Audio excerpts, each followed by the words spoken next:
Hello everyone, today I am on board a brand new 2023 Harris 250 Solstice. I want to give you a quick walkthrough of the boat and show you some of the key features. Starting off back here at the transom, we're powered with a Mercury 300. It's a great power unit for this boat.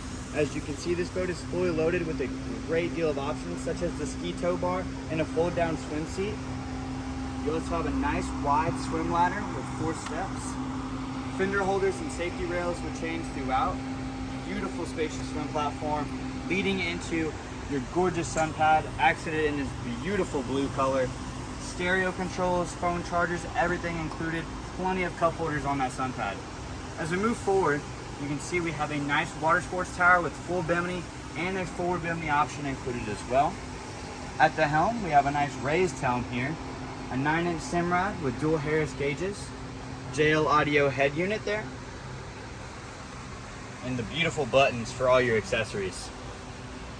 Nice flip up table over to the port side here. And as we make our way up into the bow area, you can see gorgeous spacious loungers on both sides with JL audio continued through the boat.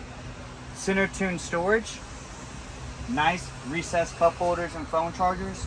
This is a great boat, very comfortable, can fit any of your family's needs. Come by and check it out in person or like and subscribe for more content like this.